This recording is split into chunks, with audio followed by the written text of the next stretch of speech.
6 mars 2022, voici le 20h bilingue de ce jour avec Innocent Azé. Innocent, good evening. Bonsoir, Donald Bliss Kamdan. Good evening as well to you viewers. Welcome to the 8 p.m. bilingual newscast on Equinox Television. In our top stories, rising insecurity in the town of Ebolova in the south region of Cameroon. Motorbike riders are complaining of rise in the theft of their motorbikes, their aggression by men of the underworld. The reaction, the security elements in the town arrested 7 suspected motorbike thieves. They have been kept behind bars. We'll tell you more in this newscast. Also, to tell you that Paul Ngale is a new city mayor of Limbe in the southwest region. He was selected on Friday after 3 other contenders withdrew and West just supports to him. He is member of the Cameroon People's Democratic Movement Party. Le sommaire ce soir, la multiplication des agressions à main armée contre les motos taximènes ébranle l'opinion publique dans la région du Sud. À Ebolova et à Kribi, ils sont de plus en plus nombreux à se faire arracher leurs motos, non sans se voir assassinés. Les opérations coup de poing menées par les autorités n'ont pas encore réussi à tordre le cou à ce phénomène. On fait le point dès l'entame du journal. Vladimir Poutine menace de priver l'Ukraine de son statut d'État. Cette menace intervient après que l'Ukraine a refusé de se démilitariser. Le chef de l'État russe qui avance toujours vers Kiev avec l'objectif de s'en prendre à la capitale de l'Ukraine. On fait le point de ce 11e jour de combat entre les forces russes et ukrainiennes dans le 20e. Madame, monsieur, voilà pour le sommaire.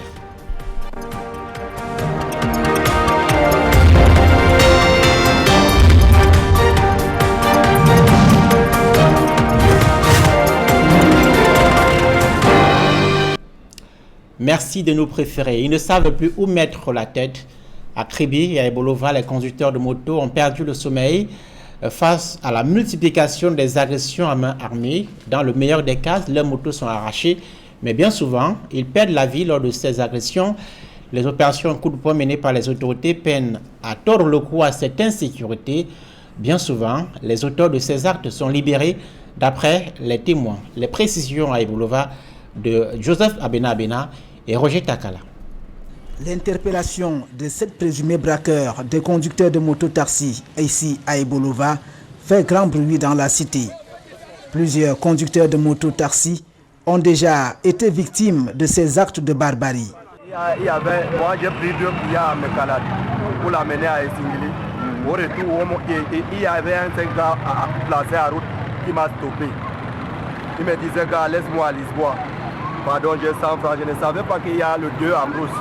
Quand je fais un don maintenant, il me gifle avec le marteau, il me tape avec le marteau. Au niveau de la tête, ici là.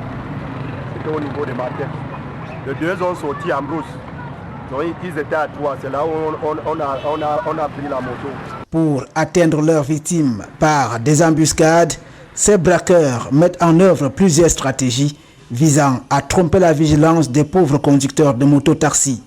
Ces jeunes gars opèrent avec des stratégies, ils ont beaucoup de formules. Il y a ceux qui vous proposent une grosse somme pour vous amener à un endroit un peu compliqué.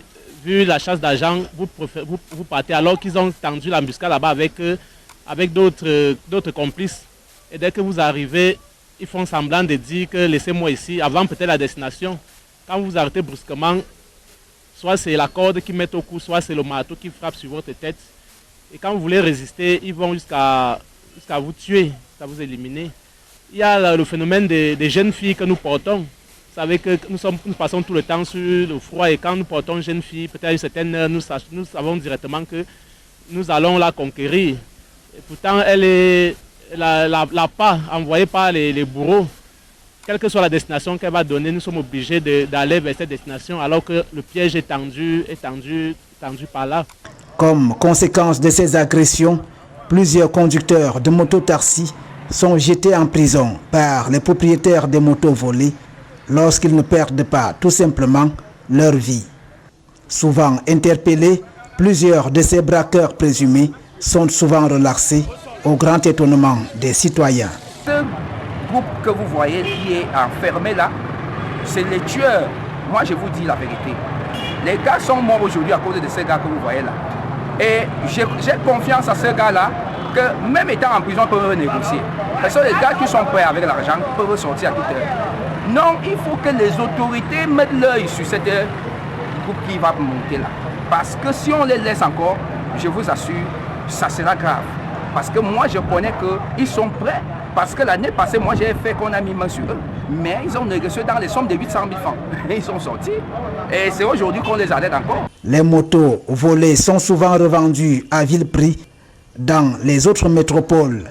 Une autre infraction à la loi qui expose les acheteurs de telles motos aux poursuites judiciaires pour recel. Cette question qui pourrait bien être une colle pour de nombreux Camerounais, comment s'appelle votre maire et quelles sont ses réalisations autour de vous?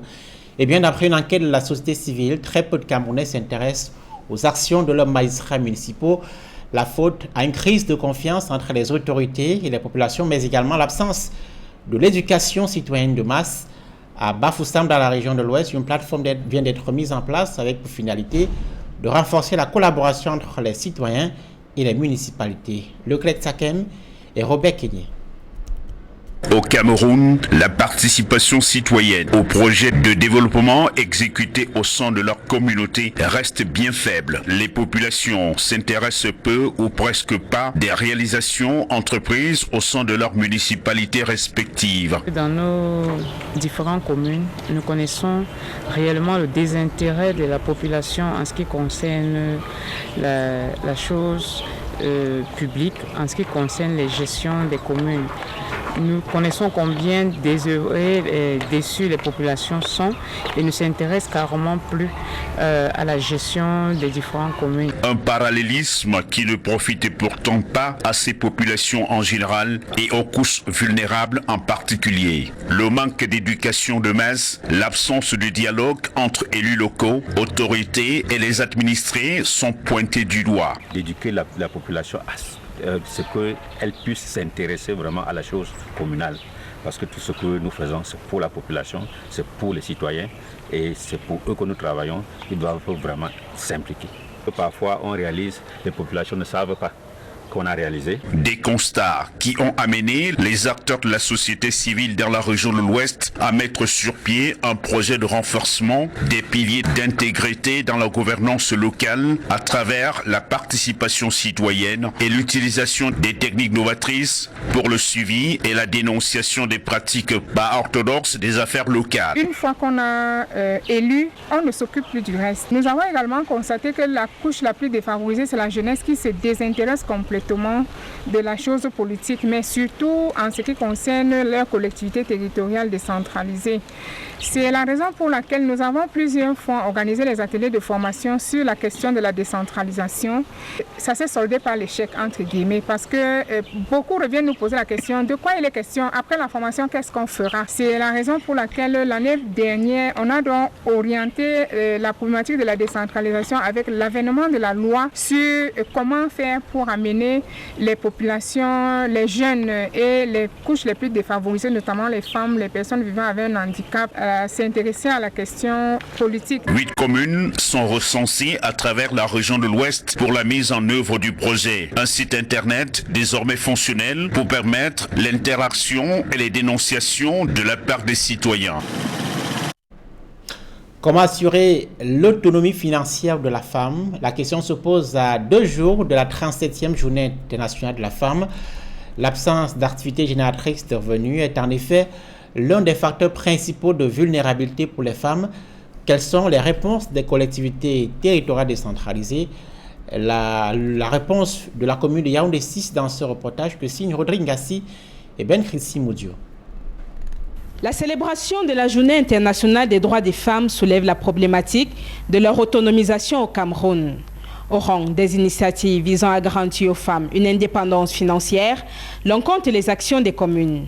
À Yaoundé 6, par exemple, la traditionnelle foire exposition qui marque la commémoration du 8 mars a été retouchée. On va faire des formations, on va apprendre aux femmes comment est-ce qu'elles peuvent être autonomes à travers les AGR, les activités génératrices de revenus, donc apprentissage de formation en fabrication de savon, fabrication de gels hydroalcooliques, de bonbons, de yaourts, de cristaux de menthe, et la teinture, le fumage de poisson et j'en passe. Au-delà des formations aux activités génératrices de revenus, un volet d'initiation au droit est également prévu. Et nous avons aussi beaucoup pensé au volet éducatif.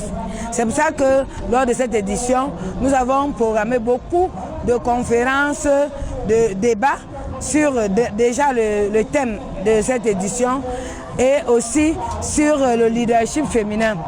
Nous avons également les causeries éducatives que nous avons programmées avec les avocats au barreau du Cameroun qui viendront édifier les femmes sur leurs droits, sur les questions de jugement d'hérédité, sur les questions de violence faites aux femmes et j'en passe. Le but est de parvenir à une amélioration des conditions de vie des femmes. L'égalité homme-femme consiste à accompagner la résilience des couches les plus vulnérables, dont les femmes dans toutes les situations, à travers l'amélioration de leur accès aux ressources technologiques, aux équipements, aux services dont elles ont besoin pour s'épanouir et participer à la vie de la société. Au-delà de l'éducation, la foire femmes émergentes de Yaoundé 6 permet aux femmes de présenter leur savoir-faire dans divers secteurs économiques.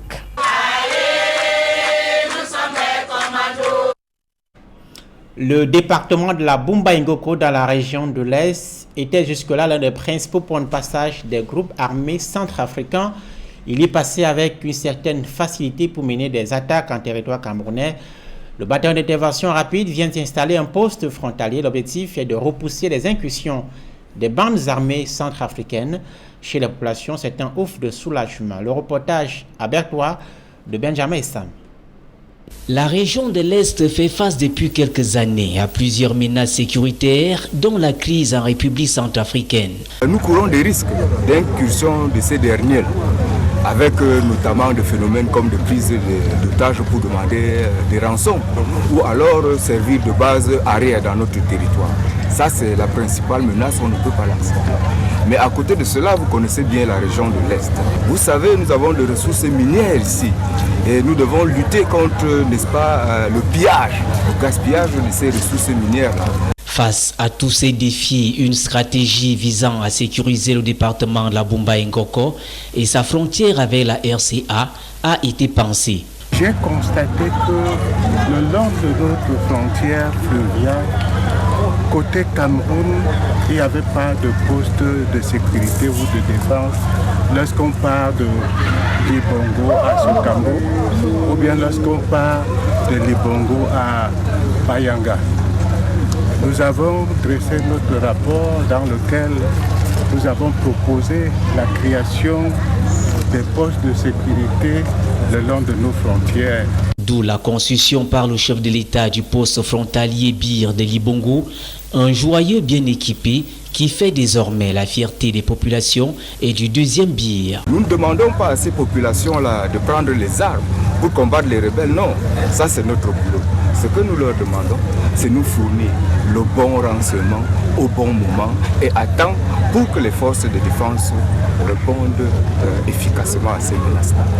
Et c'est tout naturellement que les populations Baka de la Bumba Ngoko peuvent chanter et danser pour la sécurité retrouvée. Pour sortir de Libongo, pour Yokadoma, ce n'était pas facile parce qu'on avait eu peur des brigands qui se cachaient en route pour braquer les autres. Alors maintenant, avec l'arrivée de ces birs, moi je dis merci parce qu'ils sont là, ils sont déjà là avec nous pour nous protéger.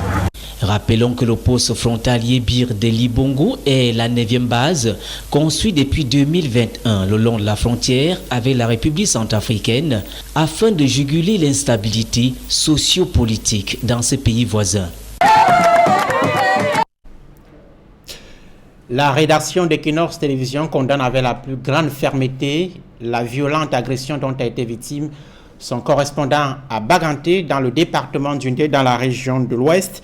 Jérôme Nassi-Tobzé a été pris à partie par des individus munis d'armes blanches en plein centre-ville de Baganté. Notre correspondant a énormément perdu du sang et a subi un traumatisme crânien d'après le diagnostic du corps médical. Equinox Télévision se réserve le droit d'accorder des suites judiciaires à cette attaque violente de notre correspondant et exige l'ouverture d'une enquête urgente par les autorités de la ville de Baganté. La rédaction reste solidaire de son correspondant à Baranté dans la région de l'Ouest. Et la région de l'Ouest et le département du Ndé, où les journalistes sont de plus en plus pris à partie au milieu de batailles politiques entre les élites de ce département. Nous y reviendrons. L'Ukraine pourrait perdre son statut d'État. Vladimir Poutine hausse le ton après que l'Ukraine a refusé de se démilitariser, mais surtout d'assumer son statut d'État neutre et non nucléaire. Au 11e jour de ces attaques de la Russie contre l'Ukraine, Moscou poursuit son avancée vers la capitale de l'Ukraine. Kiev avait pour objectif justement de s'emparer de cette capitale. Les précisions avec nos confrères d'Euronews. Au 11e jour de l'invasion, les forces russes maintiennent la pression sur le sud de l'Ukraine et sur Kiev. Mais l'Ukraine résiste. Samedi, l'armée ukrainienne a publié une vidéo montrant un hélicoptère de combat russe abattu par un missile. De son côté, le président Vladimir Poutine a menacé de priver le pays de son statut d'État et a comparé les sanctions internationales à une déclaration de guerre. Mais le président ukrainien, à l'image de son peuple, résiste. Notre peuple ne recule pas, n'abandonne pas, ne cesse pas la résistance. Il crie aux occupants « Rentrez chez vous ». C'est pourquoi il faut les repousser de nos territoires. Il faut bloquer leur chemin. Les Ukrainiens ne reculent pas. Comme ici à Kiev, des centaines d'hommes font la queue pour s'engager dans les forces armées ukrainiennes. Un décret gouvernemental interdit aux hommes âgés de 18 à 60 ans de quitter le pays, afin qu'ils restent disponibles pour se battre. La capitale ukrainienne est l'un des principaux objectifs des forces russes qui préparent l'encerclement de la ville. Ce samedi, la bataille qui a débuté à Irpin, située à 15 km de Kiev, pourrait leur ouvrir la route de la capitale. Cette semaine, après de violents combats, de nombreuses villes stratégiques comme Kherson sont tombées, désormais sous contrôle russe. Le ministère russe de la Défense a publié une vidéo d'une base militaire près de Kherson, indiquant que les militaires ukrainiens ont quitté leur position, laissant la base avec du matériel, des armes et des munitions. Moscou communique beaucoup plus par rapport au début de la guerre. Ce samedi, l'armée a diffusé des nouvelles images montrant des armes abandonnées par des Ukrainiens. Selon Moscou, il s'agirait d'équipements militaires ayant été donnés par l'OTAN. L'armée russe a également annoncé samedi après-midi avoir repris l'offensive après le report de l'évacuation des civils de Mariupol. Selon le maire de la ville, les bombardements des derniers jours ont fait des milliers de blessés et les forces russes empêchent l'arrivée d'aliments et de médicaments. Selon l'ONG Médecins sans frontières, à Mariupol, la situation humanitaire est catastrophique. Et justement, au sujet de cette situation humanitaire, les ONG s'inquiètent. Les Nations Unies évoquent plus d'1 million de personnes réfugiées dans les pays voisins depuis que la Russie avance vers l'Ukraine. 750 000 personnes sont réfugiées en Ukraine, en Pologne voisine. Les populations déplacées ainsi manquent d'eau, d'électricité et de chauffage. MSF, Médecins sans frontières, évoque une situation humanitaire catastrophique. Voilà qui met un terme à cette première partie du 21 en langue française, la deuxième partie en langue anglaise avec Innocent. Innocent, good evening. Bonsoir, Denablis Camera for the Police. Good evening once again to you as well, viewers. Thanks for staying with us. To begin with, rising insecurity in the town of Bolova in the south region of Cameroon. To note that at least 7 persons specialized in the theft of motorbikes have been intercepted by security elements. That is in Bolova town in the south region. This led to jubilation of commercial motorbike riders who are often victims. According to the victims, the thieves usually pretend to be passengers and pay encouraging sums to their destination. Arriving the destination, the bike rider will be attacked by the passengers' accomplices or gang members and his bike taken away. In case of resistance, he is killed.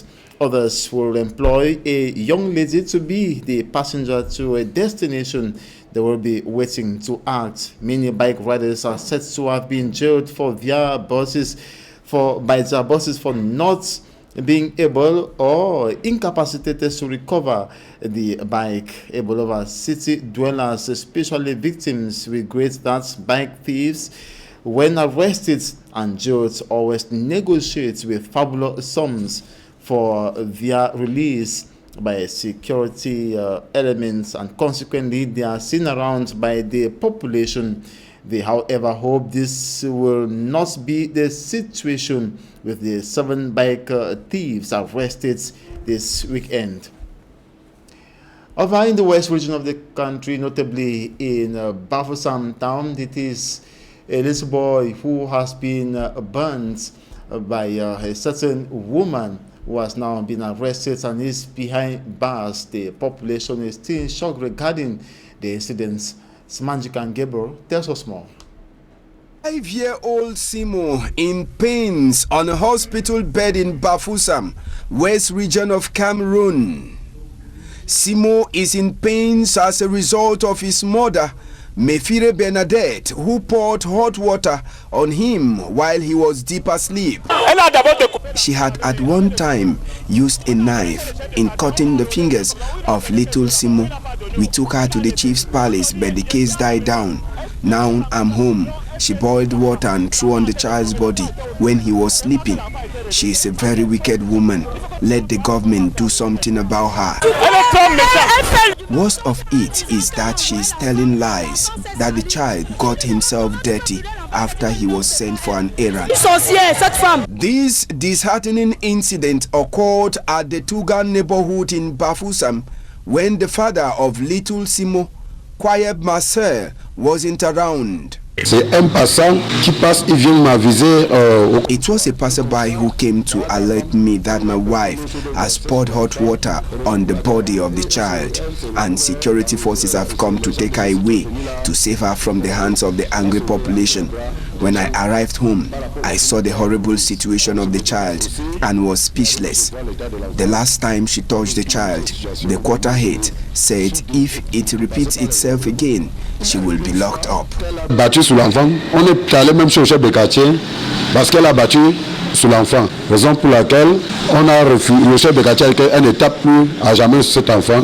À ce qu'on a fait sur écrit, que si elle tape encore sur cet enfant, on va l'amener en haut. The behavior of Mefire Bernadette has been condemned by neighbors and close relations, since many know her to be a Christian. It was thanks to the intervention of the public security officers that the life of the 28-year-old Mefire Bernadette was saved from the hands of the angry population waiting to lynch her.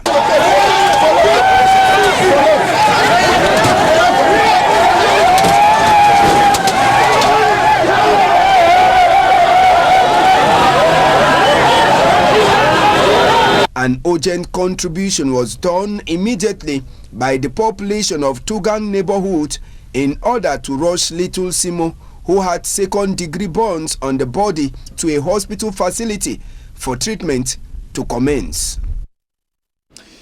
And here in Douala, notably in the Douala 2 subdivision, it is the house and the warehouse that have been razed to ashes by wild flames in the absence of the occupants, and firefighters succeeded to quench the flames. No one died as a result. The incident occurred yesterday. Malak Glory came back with this report.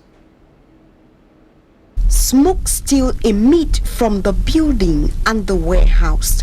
It was a fire incident that occurred Friday night. Fortunately for the owners of the warehouse and the occupants of the building, the inferno happened in their absence. No life was lost and no injured persons. Several material damages were recorded. Tout de 22h, mon grand frère m'appelle. Dit, petite, la maison est en feu. Là, je me déporte. Malheureusement, la flamme était très forte. Cela a pris la maison, a pris chez le locataire. Le magasin, tout s'est allé en fumée, comme vous voyez là. This lady, an occupant of the building, says she only received a phone call from the brother that the house was on fire. She says a lot of valuable materials have been lost.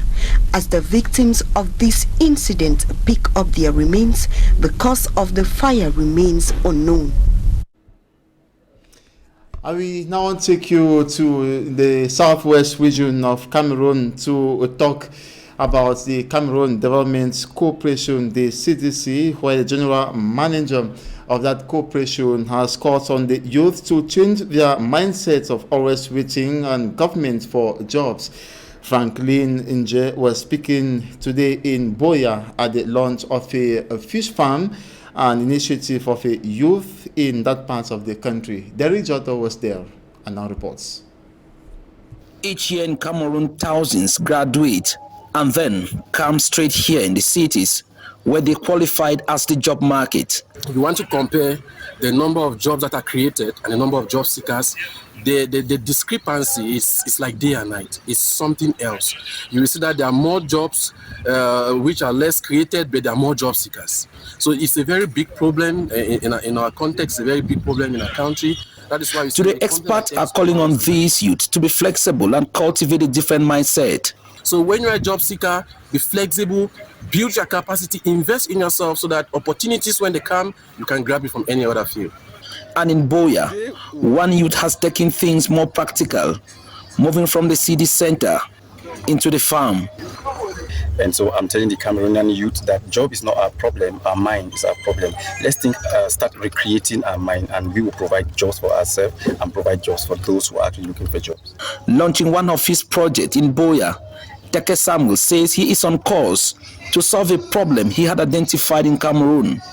When I discovered that almost every fish that is eaten in Cameroon is imported. So I begin to think that if we look at the cost of logistics and transportation, we can actually save a lot if we can cut that cost. So we decided to engage into the fish farm project, knowing that fish also is very nutritious as far as our system is concerned.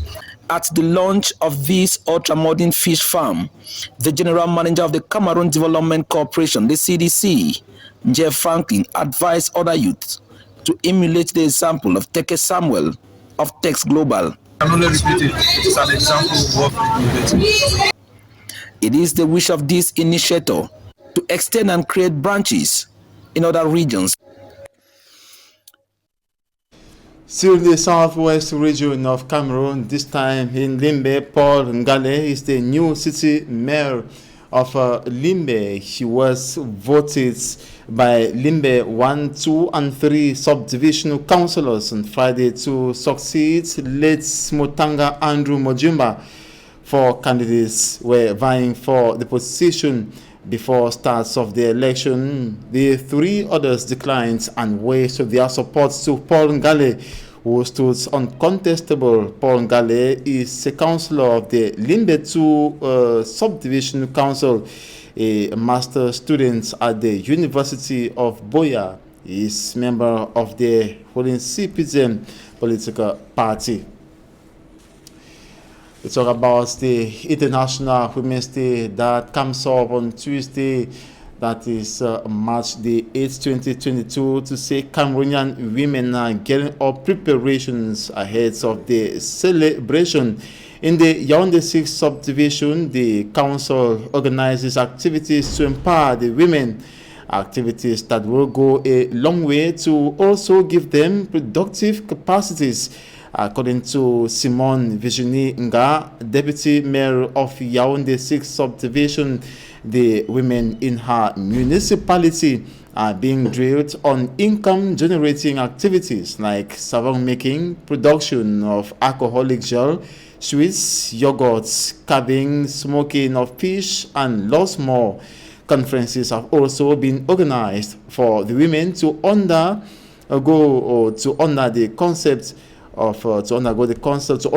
the concepts of women leadership. Educative talks were also envisaged, as well as a conference with lawyers who reminded or who edified women on their various rights so that they do not remain victims of violence and other domestic abuses. Apart from all this and the education of women, this event also helped the women to showcase what they can produce in the various domains of social life. And before we go out, just to note that the Bachi people are committed to move Bachi further out of the underdevelopment and also from the negative impacts of the Anglophone crisis. Bachi village in the northwest region has had a fair share of the Anglophone crisis, with the assimilation of their fund, or the assassination of their fund, His Royal Majesty Fund Atanga Nidzi. We shall be coming back to this report in a subsequent edition of the newscast. Thanks so much for your kind attention. Stay posted to programs on Equinox Television. As coming up next is the program La Vérité en Face. Donabis Kamgang. Bonne soirée. Très bonne soirée, Innocent Nazé, madame, monsieur. Merci d'avoir suivi notre invité, évidemment, ce soir dans le cadre de ce programme La Vérité en Face. C'est le maire de la commune de Loum dans le département du Mungo, Guy Mesme Wambo, qui a récemment dénoncé de façon virulente dans une vidéo publiée largement sur les réseaux sociaux les coupures intempestives des graves sur l'activité économique et notamment sur les mairies. Et ce soir, l'invité est en face à Céline Moufélé, Joël Fangwa et Armstrong Fabissanda. Madame, monsieur, juste après ça.